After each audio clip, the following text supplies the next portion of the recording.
अरे सुनो भाई सुनो, सबके सब सुनो, बेटी हुई है बेटी, महाराज की बेटी हुई है। वाह वाह, ऐसा है क्या? तो फिर मैं जाती हूँ, जाकर महाराज को ये खबर सुनाती हूँ। राजा महेंद्र नारायण और रानी मालिनी की कोई संतान नहीं थी। बहुत योग साधना करने के बाद देवताओं के आशीर्वाद से जन्म लेती हैं राजकुमारी हेमांगिनी। पूरा राजमहल खुशी से झूम उठता है।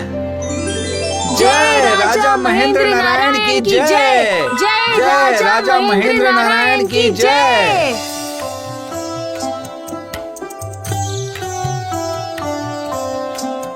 राजज्योतिषी, आप मुझे बताइए कि आपने क्या देखा राजकुमारी के भाग्य में? महाराज, राजकुमारी बहुत भाग्यवती है, पर क्या राजज्योतिषी? महाराज, राजकुमारी के भाग्य में 3 बड़ी अड़चने हैं। कौन सी? 20 साल की उम्र से राजकुमारी को इन अड़चनों के लक्षण दिखाई देने लगेंगे, और तो और उसमें मौत की सजा भी हो सकती है। हाय हाय हाय, क्या किस्मत है मेरी। इतने दिनों बाद संतान नसीब हुई और उसको मौत की सजा मिलेगी। लेकिन फिर भी राजकुमारी अगर खुद के भाग्य और बुद्धि से एक बार इन अड़चनों से निजात पा जाती है तो उसके बाद से उनकी जिंदगी खुशहाल हो जाएगी। हाँ, और बहुत सारे धन संपत्ति की अधिकारी बन जाएंगी। राजकुमारी बड़ी होती हैं। उनके जैसी दयालु और समझदार राजकुमारी से हर कोई प्यार करता है। राजकुमारी हेमांगिनी की जय। राजकुमारी हेमांगिनी की जय। और फिर 20 साल की उम्र में कदम रखती है राजकुमारी। एक दिन राजकुमारी नदी किनारे टहल रही थी। उसी वक्त कुछ डाकू आते हैं।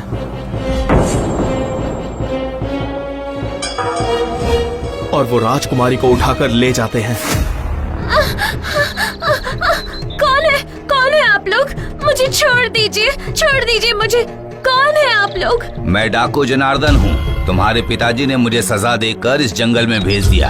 आप एक डाकू हैं, इसलिए प्रजा को आपके हाथों से बचाने के लिए उन्होंने सही काम किया है। नहीं, राजा के न्याय में गलती थी। 35 साल पहले जिस चोरी के लिए सजा मिली वो चोरी मैंने नहीं की थी। फिर भी उन्होंने मुझे सजा दी। उनकी वजह से आज मैं डाकू बन गया। ठीक है, पिताजी की करनी की सजा संतान के रूप में मुझे मिलनी चाहिए। बोलो, क्या है मेरी सजा? तुम्हें राजमहल से राजा की सील मोहर चोरी करनी होगी। क्या कहा? राजा का शील मोहर? नहीं, ये नहीं हो सकता। अगर राजी नहीं होती हो तो फिर राजा और प्रजाओं के सारे धान के भंडार जलाकर राख कर दूंगा मैं। हाँ। प्रजा की जिंदगी बचाने के लिए मुझे ये करना ही होगा। ठीक है, मैं वादा करती हूँ, मैं शील मोहर चोरी करूँगी। मजबूर होकर राजकुमारी महाराज की शील मोहर चोरी कर लेती हैं। और तभी एक सिपाही वहाँ आ जाता है और राजकुमारी को चोर कहकर पकड़वा देता है। महाराज, राजकुमारी यानी भावी शासक ने जो चोरी की है वो तो उनकी खुद की ही संपत्ति है। उस आधार पर उन्हें मुक्ति दी जा सकती है। हाँ महाराज, राजकुमारी को मुक्त कर दीजिए। ठीक है, तुम लोगों की बात मानकर मैं उन्हें मुक्त कर दूंगा। माफ कीजिएगा महाराज, 35 साल पहले मैं एक दिन सिर्फ पेट की भूख के लिए खाना चोरी करने गया था, लेकिन मैंने आखिरकार वो खाना चोरी नहीं किया। फिर भी उसकी सजा के रूप में आपने मुझे जंगल भेज दिया, और संतान है इसलिए आपका सील मोहर चोरी करके भी राजकुमारी को मुक्ति मिल जाएगी। सही कहा तुमने। सुनो, कौन है यहाँ? राजकुमारी को रेगिस्तान में छोड़कर आ जाओ। राजकुमारी, तुम राज्य में वापस आई तो तुम्हारा सिर कलम कर दिया जाएगा। पिताजी। और राजकुमारी को रेगिस्तान भेज दिया जाता है।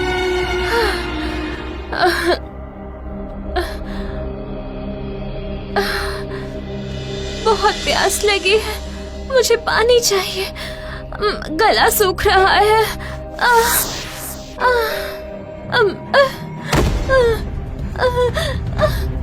ये क्या है? किसी चीज की कुंडी है।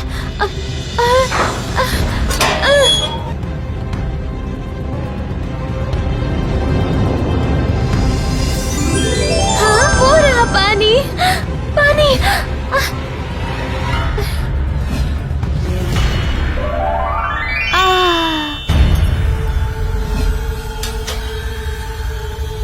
कौन है तू?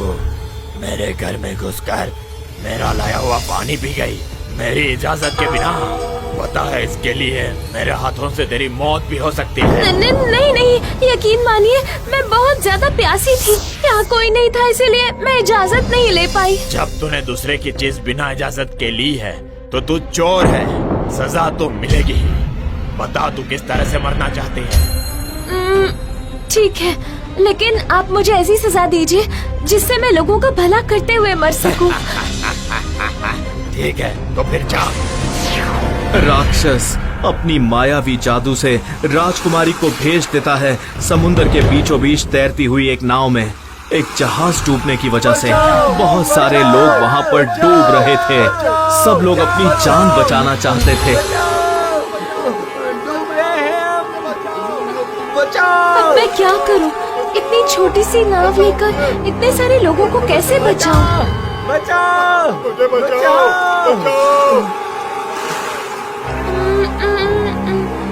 समझ गई, अगर मैं नाव को पलट दूं तो फिर ये नाव नहीं डूबेगी। जैसा सोचा वैसा ही किया। बचाओ, बचाओ, बचाओ। आ जाओ, आ जाओ, आ जाओ, सब आ जाओ, इस नाव के पास आ जाओ। नाव पकड़कर तैरते तैरते हम सब जरूर उस पार पहुंच जाएंगे। सब यहाँ पर आ जाओ।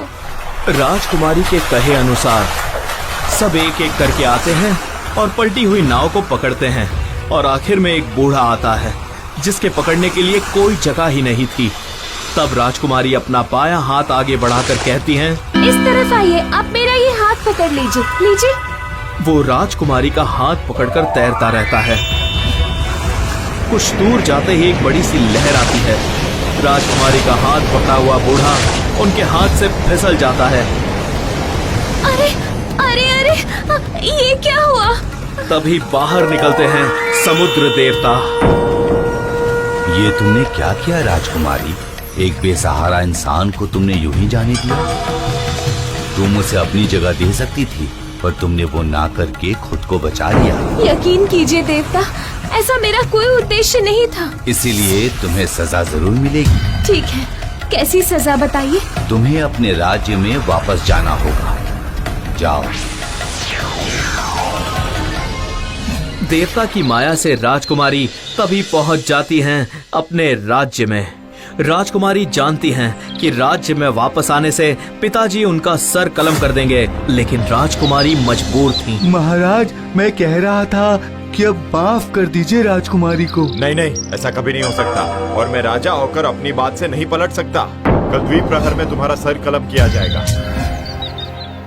राजकुमारी अपने कक्ष में बैठकर मन ही मन सोच रही थी, अब मैं क्या करूं? कैसी किस्मत है मेरी वजह से सबको तकलीफ हो रही है। नहीं पिताजी, आपकी आंखों के सामने आपकी बेटी का सर कलम इस तरह से नहीं हो सकता। अच्छा होगा कि किसी और के हाथों मेरी मौत हो जाए।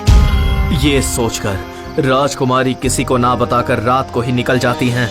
चलते चलते पहुंच जाती हैं रेगिस्तान में उसी राक्षस के पास। ये क्या, तो फिर से यहाँ पर आ गए? आज तो नहीं बच पाएगी। हाँ, मार दो मुझे, मैं तुम्हारे हाथों ही मरने आई हूँ। मार डालो मुझे। ये क्या नाटक क्यों रहा हूँ? मैं तुझे क्यों नहीं मार पा रहा हूँ? ये क्या हो रहा है? राजकुमारी को अब कोई नहीं मार सकता। इसकी सजा का वक्त अब खत्म हो चुका है। चलो राजकुमारी, मेरे साथ चलो।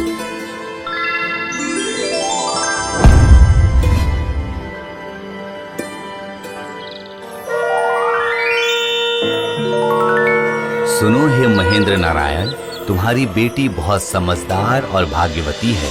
अपनी बुद्धि और भाग्य की वजह से अच्छे कर्मों के लिए वो सारी अड़चने पार करके आई। मैं समझ नहीं पाया देव। तुम्हारी गलती की सजा राजकुमारी पहले अपने सर लेती है। उसके बाद डकैतों के दबाव से प्रजाओं को बचाने के लिए सील मुहर चोरी करती है और तुम उसे मृत्यु दंड देते हो। ये उसकी पहली सजा थी। मौत की सजा दूसरी सजा जो देता है राक्षस, पर ये उसकी गलती नहीं, सभी खुद को बचाना चाहते हैं। और तीसरी सजा स्वयं मैं देता हूँ उसकी परीक्षा लेने के लिए। मैं उसे तुम्हारे राज्य में वापस भेजता हूँ ताकि तुम इसका सर कलम कर दो। लेकिन राजकुमारी अपना दिमाग लगाकर खुद ही राक्षस के पास जाकर मृत्यु वर मांगती है। ये उसकी चौथी सजा है, पर इसके भाग्य में केवल 3 ही सजा लिखी थी, चौथी सजा नहीं थी, और इसीलिए वो सजा कामयाब भी नहीं हुई। मैं तुम्हें आशीर्वाद देता हूँ राजकुमारी, तुम स्वस्थ रहकर एक अच्छी जिंदगी बिताओगी, लोगों की सेवा करोगी।